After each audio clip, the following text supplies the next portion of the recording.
স্বাগত বন্ধুরা, আমি ঝর্ণা। আপনারা দেখছেন ঝর্ণা তুষার ব্লগ চ্যানেল। শীতের বাগানে অন্যান্য ফুলের সাথে সাথে গাঁদা ফুলও খুব কমন একটা ফুল। আর গাঁদা সাধারণত সবার বাড়িতে আছে আশা করা যায়। আর একেবারে কোনো আলাদা রকম সার বা আলাদা রকম খাবার ছাড়াই একা একাই এই গাছের থেকে প্রচুর ফুল আসে। তবে গাঁদা ফুল বড় গাঁদা হবে না ছোট গাঁদা বা পেঁচি গাঁদা হবে, এটা নিয়ে আমাদের মনে সংশয় থেকে যায়। আর কলি না আসা পর্যন্ত এই ব্যাপারটা বোঝাই যায় না।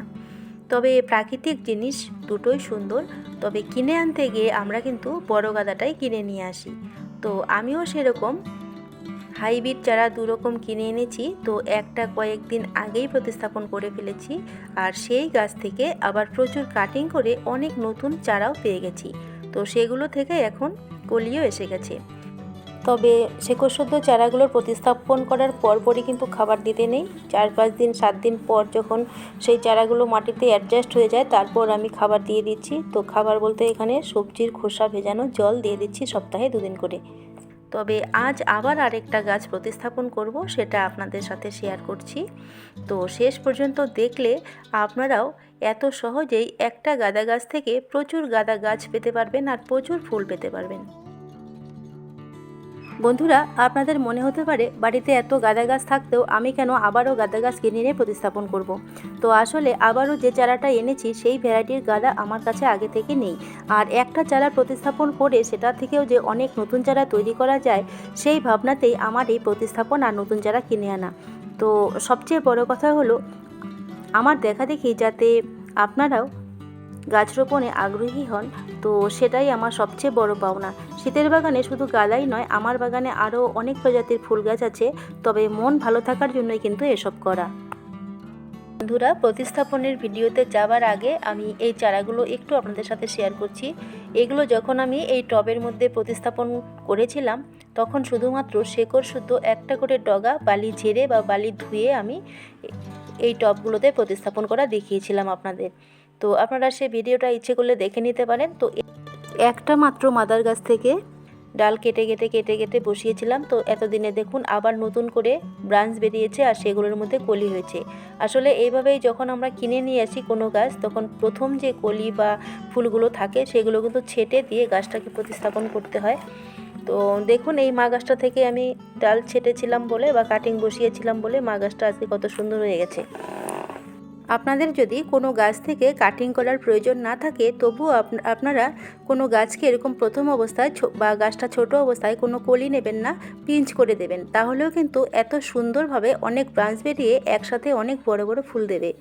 তো এই গাঁদা গাছ থেকে অনেক ফুল পেতে গেলে বা গাছটাকে একটা শেপ দিতে গেলে অবশ্যই পিঞ্চ করে দিতেই হবে। বাকি যে গাঁদা গাছগুলো দেখতে পাচ্ছেন এগুলো কিন্তু অন্য ভ্যারাইটির গাঁদা। তো এটা আরেকটা ভিন্ন প্রজাতির গাঁদা। বাগানে যত গাঁদা আছে এই গাছের ফুলগুলো কিন্তু সবচেয়ে বড়। এই ফুলটা সম্পূর্ণ ফোটেনি, মাঝখানের পাপড়িগুলো এখনও ছোট। এই ফুলটা যখন পুরোপুরি ফুটে যাবে তখন আরও বিশাল বড় হবে। তো এই গাঁদা গাছটাই আমি ছোট অবস্থায় 2-1টা কলি আর 2-1টা ফুল সহ কিনে এনেছিলাম। আর এটা থেকে প্রচুর কাটিং করে নতুন চারা করেছি, যার ফলে এই মাদার গাছটাও প্রচুর ব্রাঞ্চ ছেড়েছে আর নতুন কলিও হয়েছে। আর এক একটা ফুল এত বড় সাইজের হয়েছে যে ফুলের পটা ফুল ধরে রাখতে পারছে না, যা আপনা থেকেই হেলে পড়ছে। তো এই গাছের ফুলগুলোর কালার সেম কমলা লেবুর মতোই, আর আকৃতিটাও সেম কমলা লেবুর মতো। তো একটা পরিণত ফুল একেবারে গোল কমলার মতোই দেখতে। তো এই ফুলটা ওই বটাটার মধ্যে ছিল, এটা কিন্তু আমার তোলার ইচ্ছে ছিল না। তো ফুলটা এমনভাবে হেলে পড়েছিল যে এটা একদম শুকিয়ে যাবে। তো তাই আমি এই ফুলটাকে ছিঁড়ে নিয়েছি। তো এটা এখনও পরিণত হয়নি, এটা কিন্তু আরও পরিণত হবে। তখন কিন্তু এই বুটাটা দেখা যাচ্ছে এটাও কিন্তু ঢেকে যাবে। গাঁদা ফুলের বীজ সংরক্ষণ করতে চাইলে যে ফুলগুলি খুব ম্যাচিওর হয়ে যায় সে ফুলগুলোর পাপড়ি ছেটে দিয়ে ভিতরের কালো কালো দানাগুলো ভালো করে রোদে শুকিয়ে নিয়ে কন্টেনারের মধ্যে ভরে রাখতে হয়। তারপর অক্টোবর-নভেম্বরের দিকে সেগুলো চারা করার জন্য বুনতে হয়। এটা আরেকটা ভ্যারাইটি হলুদ কালার, তবে ভ্যারাইটিটা কালারের নয়, ভ্যারাইটিটা কিন্তু পাপড়ির। এখানে ফুলের তুলনায় পাপড়িগুলো একটু বড় বড়। বন্ধুরা, আমার সঙ্গে আছে তুষার। আজকে গাঁদা গাছ প্রতিস্থাপনের জন্য মাটি তৈরি থেকে গাঁদা গাছ প্রতিস্থাপন পুরো কাজটাই ও করে দেবে। তো এই গাছটাকে কিনে আনার পর দুদিন কিন্তু বাগানের পরিবেশে ঠান্ডা জায়গায় রেখে দিয়েছিলাম। কিনে আনার পর গাছগুলোকে সরাসরি লাগিয়ে ফেলতে নেই, সেগুলো 2-3 দিনের জন্য বাগানের পরিবেশে অ্যাডজাস্ট হওয়ার জন্য রেখে দিতে হয়।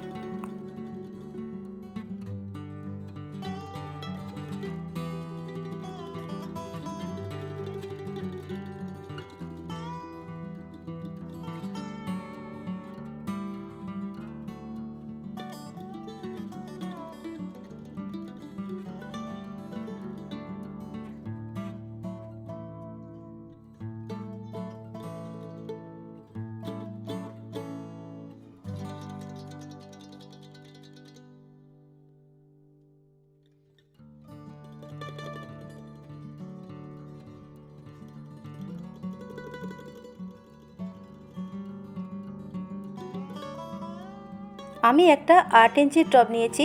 আমি যেহেতু এই গাছটা টবের মাটিতে অ্যাডজাস্ট হবার পর পিঞ্চিং করে দেব বা এই গাছটা থেকে অনেক কাটিং করব, তাই গাছটা ঝোপালো হয়ে যাবে, কিন্তু বেশি হাইট করব না, তাই এর চেয়ে বড় টব আর নিলাম না। আপনারা চাইলে 6 থেকে 12 ইঞ্চির মধ্যেই গাঁদা গাছের জন্য টব নিয়ে নেবেন।